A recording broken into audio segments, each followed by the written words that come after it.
So hello everyone, मेरा नाम है राजेश गुप्ता और इस वीडियो में अपन डिस्कस करेंगे रेस्पिरेटरी सिस्टम के बारे में।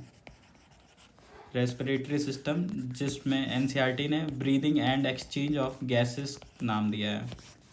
बहुत ही अजीब है कि ब्रीदिंग और रेस्पिरेशन में काफ़ी लोगों को अंतर नहीं पता होता है और सिनोनिमसली, क्योंकि एनसीईआरटी ने ही बोल रखा है इसको, सिनोनिमसली बहुत यूज्ड होता है, मतलब ऑलमोस्ट सिमिलरली यूज होता है, लेकिन इन दोनों में काफ़ी डिफरेंस है। ठीक है, जो ब्रीदिंग होता है वो होता है मैकेनिकल प्रोसेस होता है जहाँ एक्सचेंज ऑफ गैसेस होती हैं किस पे, एल्वियोलर लेवल पे और लंग्स लेवल पे। लेकिन ये जो रेस्पिरेशन होता है ये होता है बायोकेमिकल प्रोसेस होता है। ठीक है, biochemical process in the sense क्या कि ये मेटाबॉलिक रिलेटेड प्रोसेस है, मेटाबॉलिज्म से रिलेटेड प्रोसेस है। तो इसमें क्योंकि शॉर्ट रिवीजन है, जो भी टॉपिक्स हैं इंपॉर्टेंट उसे अपन डिस्कस करते जाएंगे। मेरे बात पे आप ध्यान देंगे, उस पर काफ़ी चीज़ कवर हो जाएगी, लेकिन लिखूंगा मैं वही जो कि नीट पॉइंट ऑफ व्यू से इम्पॉर्टेंट है।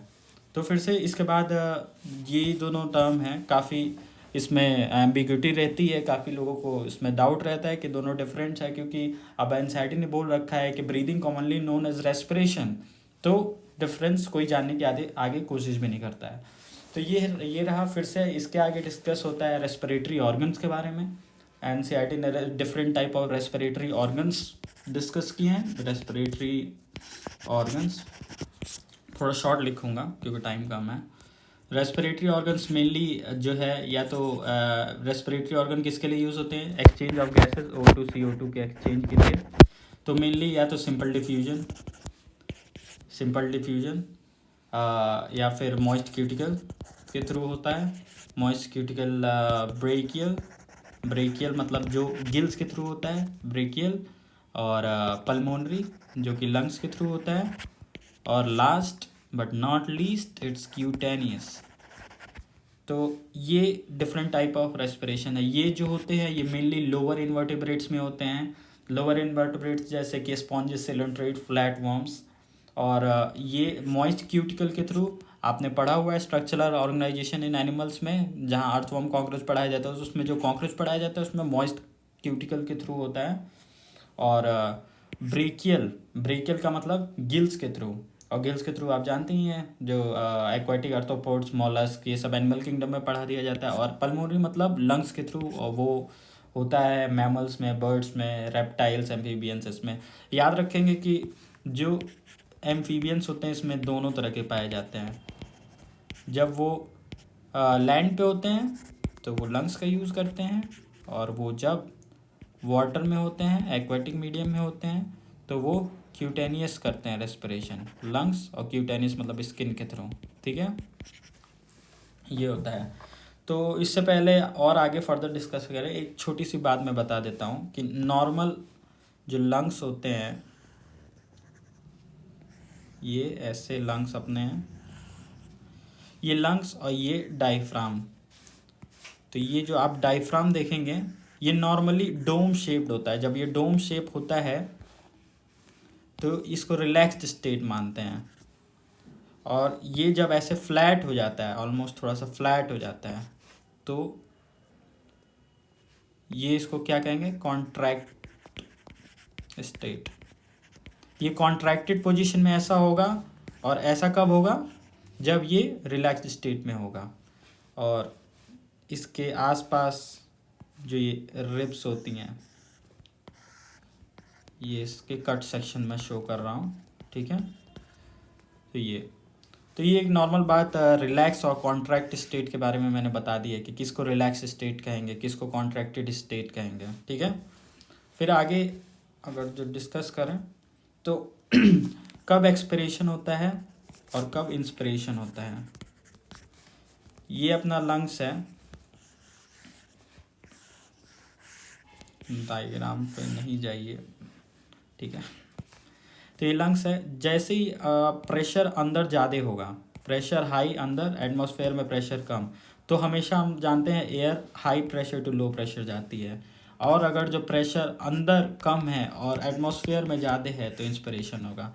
याद रखेंगे एक्सपिरेशन कब होगा, व्हेन इंट्रा, इसको बोलेंगे अपन इंट्रा पल्मोनरी प्रेशर, और यहाँ भी इंट्रा पल्मोनरी प्रेशर।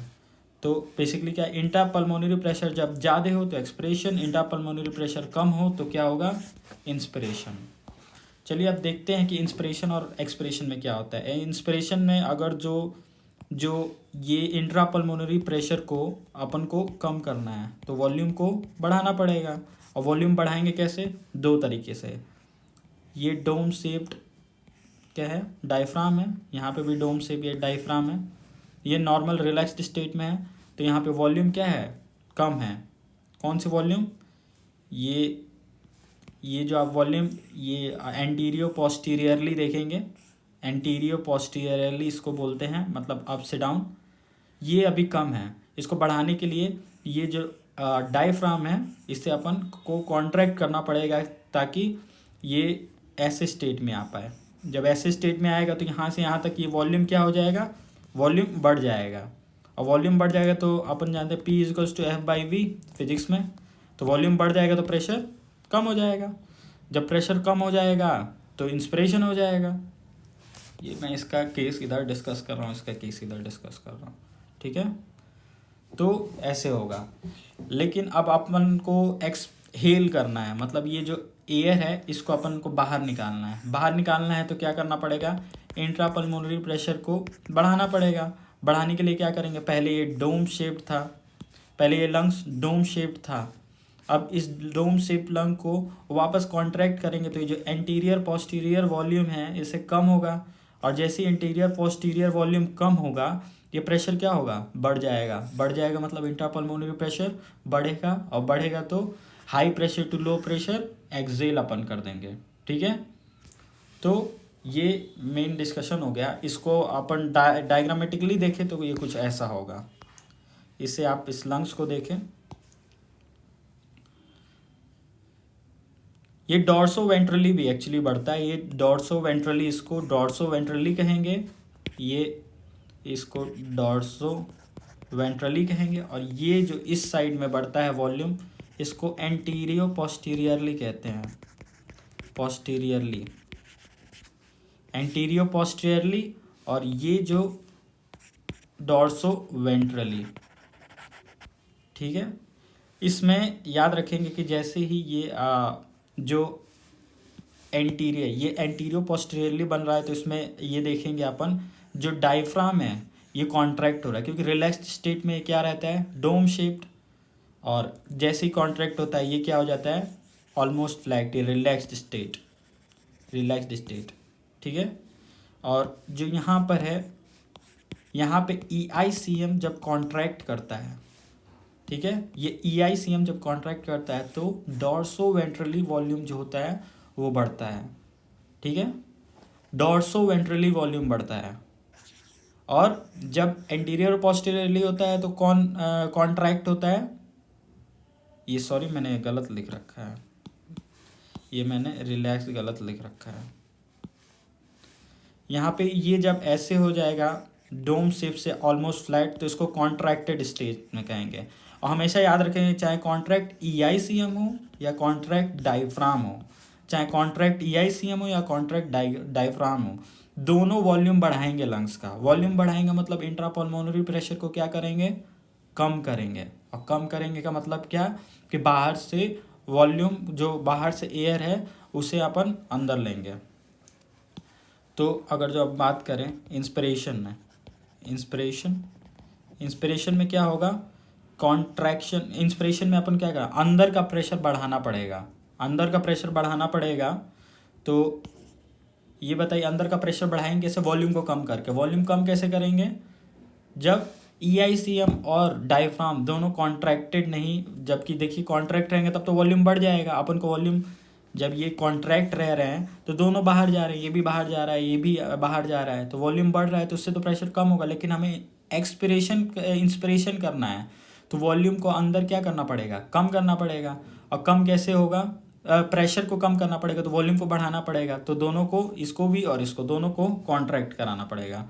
तो इसमें during contraction of diaphragm as well as EICM, ठीक है। और एक्सपिरेशन के केस में बात करें, एक्सपिरेशन केस में दोनों को रिलैक्स कर देंगे, relaxation of diaphragm and EICM। बस इतना इनफ है। NCERT में ही टर्मिनोलॉजीज बस यूज़ हुई हैं। ये अपना मैकेनिज़्म ऑफ ब्रीदिंग ख़त्म हो गया। अब जो अगला दिक्कत आता है बच्चों को वो होता है different kind of respiratory volume and capacities. ठीक है, ये मेन दिक्कत रहती है, रेस्पिरेटरी वॉल्यूम एंड कैपेसिटीज़। तो रेस्पिरेटरी जो वॉल्यूम रहता है, रेस्पिरेटरी वॉल्यूम से ही अपन कैलकुलेट करते हैं क्या, रेस्पिरेटरी कैपेसिटी। तो जो हम जानते हैं वो क्या है, वो रेस्पिरेटरी वॉल्यूम है। जो कैलकुलेट करते हैं वो क्या है, कैपेसिटी है। रेस्पिरेटरी वॉल्यूम की बात करें तो वो क्या क्या होते हैं रेस्पिरेटरी वॉल्यूम, जैसे कि tidal volume, inspiratory reserve volume, expiratory reserve volume, ये सारे क्या हैं, ये वॉल्यूम हैं। और इनसे जो कैलकुलेट करते हैं अपन, कैलकुलेट क्या करते हैं, कैपेसिटीज़, जैसे कि inspiratory capacity, expiratory capacity, functional residual capacity, vital capacities, ये सारे कैपेसिटीज़ हैं। और इसे मेजर करने के लिए एक इंस्ट्रूमेंट यूज़ होता है जिसको अपन स्पायरोमीटर कहते हैं।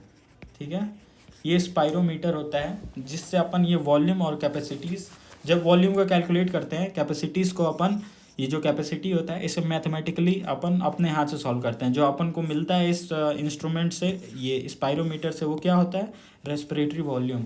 और कैलकुलेट क्या करते हैं अपन, रेस्पिरेटरी कैपेसिटी। ठीक है, तो ये अपन मैथमेटिकली अपने खुद से कैलकुलेट करते हैं। फिर अभी कैपेसिटीज़ देख लेते हैं कि इनके जो डेटा होते हैं उनमें ज़्यादा दिक्कत होती है। ठीक है, तो इनके डेटा क्या हैं वो देखते हैं अभी। तो फर्दर एक सीक्वेंस वाइज डिस्कस करेंगे। सबसे पहले रेस्पिरेटरी वॉल्यूम्स देखेंगे और इससे कैलकुलेट होने वाली रेस्पिरेटरी कैपेसिटीज़ इसके बाद देखेंगे। ठीक है, तो अभी ये देखते हैं। तो रेस्पिरेटरी वॉल्यूम में सबसे पहले आता है टाइडल वॉल्यूम। टाइडल वॉल्यूम क्या होता है कि जो भी volume of air upon normally लेते हैं, मतलब नॉर्मली जो इंस्पिरेशन या एक्सपिरेशन से जो भी वॉल्यूम ले रहे हैं वो होता है, जो कि होता है 500 ml। फिर आता है अपना इंस्पिरेटरी कैपेसिटी, वॉल्यूम। फिर आता है अपना इंस्पिरेटरी वॉल्यूम, फिर एक्सपिरेटरी वॉल्यूम। इसे प्रैक्टिकली अपन थोड़ा देख के इसका आंसर करेंगे। ठीक है, तो आप जैसे ही इनहेल करेंगे तो देखेंगे जो वॉल्यूम ऑफ एयर आपके लंग्स में आई है वो ज़्यादा होगी as compare when you exhale. तो आप इनहेल करेंगे तो वॉल्यूम आप प्रैक्टिकली एक बार करके देखें, आपको पता चलेगा कि जो इनहेल हो रहा है वॉल्यूम वो है ज़्यादा, जो एक्सेल हो रहा है वो है कम। तो जो इनहेल्ड वॉल्यूम है इसका वॉल्यूम होगा 2500 to 3000 ml, और इससे कम ये होता है तो ये क्या होगा 1000 to 1100 ml। अब इसके बाद वाली जो एक आती है रेसिडुअल, कि आपने नॉर्मल इंस्पिरेशन कर लिया, फिर से इंस्पिरेटरी वॉल्यूम देख लिया, एक्सपिरेटरी वॉल्यूम के, ये जो है इंस्पिरेटरी वॉल्यूम क्या है, नॉर्मल वॉल्यूम के बाद ली जाने वाली एयर। जो ये नॉर्मल वॉल्यूम है इसको आपने पहले ले लिया, उसके बाद ली जाने वाली एयर को क्या कहेंगे अपन, इंस्पिरेटरी वॉल्यूम। तो अब नॉर्मल के बाद ली जाने वाली एयर एक्सपिरेटरी वॉल्यूम, पहले नॉर्मल आपने ली, इंस्पिरेशन एक्सपिरेशन किया, उसके बाद से जो वॉल्यूम एक्स्ट्रा लिया उसको कहेंगे एक्सपिरेटरी वॉल्यूम। और जो एक्सपिरेटरी वॉल्यूम से बच जाता है अपने लंग्स में एयर उसको कहेंगे रिजर्व वॉल्यूम। तो रिजर्व वॉल्यूम जो भी बच गया, आपने इतना लिया, इतना एक्सेल कर दिया और जो बच गया वो, ये इसको ध्यान रखेंगे कि ये 1100 to 1200 ml होता है। और ये काफ़ी कन्फ्यूजन होता है क्योंकि जो NCERT बेस्ड टेस्ट पेपर्स होते हैं उनमें इन दोनों में कंपैरिजन पूछता है, इन दोनों को कंपेयर करने के लिए, और काफ़ी क्योंकि जो वैल्यूज़ हैं वो काफ़ी क्लोज हैं तो डिफ़िकल्ट होता है। इसलिए हम याद रखेंगे कि जो एक्सपिरेटरी वॉल्यूम है और जो रिज़र्व वॉल्यूम है इसमें और जो कंपेयर कराएगा तो ये रिज़र्व वॉल्यूम ज़्यादा बड़ा रहेगा क्योंकि ये है 1100 to 1200 ml, और जबकि एक्सपिरेटरी वॉल्यूम क्या है 1000 to 1100 ml। ये याद रखेंगे, ये काफ़ी बार एग्ज़ाम में पूछा भी गया है, क्योंकि आप टेस्ट सीरीज़ देते हैं तो उसमें देखेंगे अक्सर ये पूछ देता है और काफ़ी बच्चे इसमें गलत करते हैं। तो अब इससे कैपेसिटीज़ अपन देख लेंगे। ये अपना क्या कंप्लीट हो गया, क्या रेस्पिरेटरी वॉल्यूम। अब रेस्पिरेटरी वॉल्यूम ख़त्म होने के बाद अपन क्या कैलकुलेट करेंगे, अब इनको जोड़कर, इन सब को जोड़ के जो अपन कैलकुलेट करेंगे कि मैथमेटिकली, उनको अपन क्या कहेंगे, रेस्पिरेटरी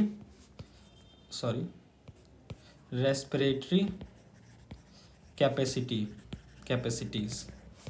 जैसे कि inspiratory reserve volume, expiratory reserve volume, functional residual capacity, फिर से वाइटल कैपेसिटी, ये सारे जो हैं कैलकुलेट करेंगे अपन किससे, ये इन रेस्पिरेटरी वॉल्यूम से।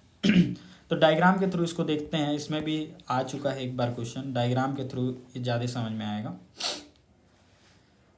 तो डायग्राम के थ्रू देखते हैं। ये देखिए, ये क्या है, टाइडल कैपेसिटी। टाइडल कैपेसिटी अपन 500 ml पढ़े थे, लेकिन 1 मिनट में, ठीक है, 500 ml अपन ने देखा था टाइडल वॉल्यूम। ये एक बार में वन टाइम का है। अगर 1 मिनट में देखेंगे तो इंटू 60 कर देंगे तो ये अराउंड 5000 to 6000 ml पर मिनट आएगा, ठीक है। तो यहाँ पे देखेंगे, ये पहले यहाँ से अपन स्टार्ट करते हैं। नॉर्मल ब्रीदिंग की है, normal expiration, normal inhalation, normal exhalation. ये क्या हो गया अपना टाइडल वॉल्यूम। प्लीज़ उस फिंगर टिप्स को फॉलो कीजिएगा, क्योंकि बहुत ही ज़्यादा ये जो होता है प्रिसाइज होता है, तो ध्यान थोड़ा सा भी भटकता है तो पूरा डेटा फिर उल्टा पुल्टा लगने लगता है। तो यहाँ पे ये अपन ने इनहेल किया, ये एक्सेल किया। ये नॉर्मली जो इनहेल और एक्सेल है, इसे अपन टाइडल वॉल्यूम के कैटेगरी में, ये देखिए टाइडल वॉल्यूम शो किया है, ये टाइडल वॉल्यूम है, ठीक है। Normal inhale exhale tidal volume. फिर से ओवर टाइडल वॉल्यूम, जो अपन वॉल्यूम को एक्सेल करते हैं, ये देखिए एक्सेल किया, यहाँ से यहाँ तक ये एक्सेल किया, over tidal volume. Tidal volume के बाद ये जो वॉल्यूम एक्सेल किया, इसको अपन कहते हैं क्या, एक्सपिरेटरी रिजर्व वॉल्यूम। एक्सपिरेटरी अभी कैपेसिटीज अपन देख रहे हैं, एक्सपिरेटरी कैपेसिटी, ठीक है। तो ये हो गया अपना टाइडल वॉल्यूम। ये अपना इनहेल किए, ये एक्सेल किए। अब जो ओवर टाइडल वॉल्यूम के बाद जो भी एयर एक्सेल किए, इसको अपन ने एक्सपिरेटरी कैपेसिटी का नाम दे दिया। फिर से नॉर्मल एक्सप्रेशन, नॉर्मल होता है, अभी वॉल्यूम्स देख रहे हैं। अब जो ये टाइडल वॉल्यूम के बाद ये जो एयर अपन ने इनहेल किया, ठीक है, इनहेल किया, इस वॉल्यूम को अपन इंस्पिरेटरी रिजर्व वॉल्यूम कहेंगे, ठीक है। तो इसके बाद जो टाइडल वॉल्यूम के बाद, अगर जो इसको वर्ड्स में बोलें तो क्या बोलेंगे इसको, कि इंस्पिरेटरी का total volume of air A person can expire after normal inspiration और एक्सपिरेशन। ये नॉर्मल इंस्पिरेशन और एक्सपिरेशन है, ठीक है। और उसके बाद से जो normal a person inspire, sorry मैंने इससे पहले थोड़ा वर्ड का चेंज होगा, एक्चुअली मैंने इंस्पिरेटरी कैपेसिटी के बारे में बोल दिया था। तो ये after normal a person can inspire, this volume of air is known as inspiratory reserve volume. फिर से अपन नॉर्मल रेस्पिरेशन किए, और इसके बाद अब जो अपन देख रहे हैं, ये रेसिडुअल टाइडल वॉल्यूम देख लिए, इंस्पिरेटरी कैपेसिटी देख लिए, ये सॉरी यार फिर से मैंने गलत लिख रखा है, ये एक्सपिरेटरी रिजर्व वॉल्यूम है। ये वॉल्यूम अभी अपन देख रहे हैं, ये भी वॉल्यूम है, ये भी वॉल्यूम है, और ये तीन देख लिए। एक अपन रेजिडुअल वॉल्यूम। तो रेजिडुअल वॉल्यूम के लिए मैंने क्या बोला था कि जो भी ये वॉल्यूम ऑफ एयर जो लंग्स में रह जाता है आफ्टर एक्सपिरेशन, तो इसी को अपन क्या कहेंगे, रेसिडुअल वॉल्यूम। तो ये चार अपन ने कंप्लीट कर लिया, tidal volume, inspiratory reserve volume, expiratory reserve volume और रेसिडुअल वॉल्यूम। अब जो अपन कैलकुलेट करेंगे वो क्या रहेंगी, कैपेसिटीज़। तो कैपेसिटीज़ को अब देखते हैं कि कैपेसिटीज़ क्या होती हैं। सबसे पहले अपन देख रहे हैं क्या, इंस्पिरेटरी कैपेसिटी सबसे पहले कि नॉर्मल एक्सपिरेशन के बाद, मतलब टोटल वॉल्यूम ऑफ एयर पर कैन एक्सपायर, नॉर्मल एक्सपायर करे पहले, ये नॉर्मल पहले सांस जो है अपना वो पहले एक्सेल कर दे, और नॉर्मल के बाद जो भी वो वॉल्यूम ऑफ एयर अंदर ले सकता है, ठीक है। तो नॉर्मल में अपन ने यहाँ पे क्या देखा था, नॉर्मल में टाइडल वॉल्यूम ही होता है, टाइडल वॉल्यूम इंस्पायर करें एक्सपायर करें, ठीक है। तो ये नॉर्मल वॉल्यूम इंस्पायर एक्सपायर के बाद जो एक्सपिरेशन के बाद जो भी वॉल्यूम ऑफ एयर जो पर्सन ले सके, तो ये अपन ने इसको एक्सपायर कर दिया। उसके बाद से वॉल्यूम यहाँ से लेकर यहाँ तक अपन ले सकते हैं, ये देखिए यहाँ से लेकर यहाँ तक अपन वॉल्यूम नॉर्मल एक्सपिरेशन के बाद से इतना वॉल्यूम अपन अंदर ले सकते हैं। तो इसी को यहाँ से लेकर यहाँ तक इसी को क्या कहेंगे, इंस्पिरेटरी कैपेसिटी की नॉर्मल एक्सपिरेशन के बाद जो भी वॉल्यूम अपन अंदर ले रहे हैं, ठीक है। और एक्सपिरेटरी कैपेसिटी किसको कहेंगे, कि नॉर्मल इंस्पिरेशन के बाद जो भी वॉल्यूम ऑफ एयर हम लोग निकाल पा रहे हैं। ये देखिए ये अपन ने वॉल्यूम इंस्पायर किया और उसके बाद से कितना एक्सपायर, यहाँ से लेकर यहाँ तक, ठीक है, यहाँ से लेकर यहाँ तक। ये एक्सपिरेटरी रिजर्व वॉल्यूम क्या था, इसके बाद ओवर टाइडल वॉल्यूम था यहाँ से यहाँ तक। और जो एक्सपिरेटरी कैपेसिटी बात कर रहे हैं वो पहले एक्सपायर कर लो, लंग्स को खाली कर लो, उसके बाद से जितनी एयर अंदर ले पाओगे उसे अपन क्या कहेंगे, एक्सपिरेटरी रिजर्व वॉल्यूम कहेंगे, ठीक है। तो ये एक्सपिरेटरी रिजर्व वॉल्यूम की नॉर्मली जो अपन ने नॉर्मल एक्सपिरेशन किया, इंस्पिरेशन किया, उसके बाद से जितनी वॉल्यूम अपन निकाल पाए। फिर आती है वाइटल कैपेसिटी। वाइटल क्या है, नाम में ही वाइटल है। वाइटल क्या है, सांस लेना भी वाइटल है, नॉर्मल सांस लेना भी वाइटल है और एक्सपिरेशन भी वाइटल है। तो ये क्या करेंगे, inspiratory reserve volume, tidal volume और एक्सपिरेटरी, इन तीनों को ऐड कर देंगे तो क्या अपन को मिल जाएगा, वाइटल कैपेसिटी, ठीक है। तो वाइटल कैपेसिटी यहाँ पे देखेंगे यहाँ से लेकर यहाँ तक, ठीक है। टोटल लंग कैपेसिटी साथ में वाइटल कैपेसिटी साथ में आप रेसिडुअल वॉल्यूम ऐड कर दें तो क्या हो जाएगा, टोटल लंग कैपेसिटी हो जाएगा। और बस इतना वॉल्यूम था। होप कि आपको समझ में आया होगा। Thank you. अच्छा लगे तो चैनल को सब्सक्राइब लाइक करें।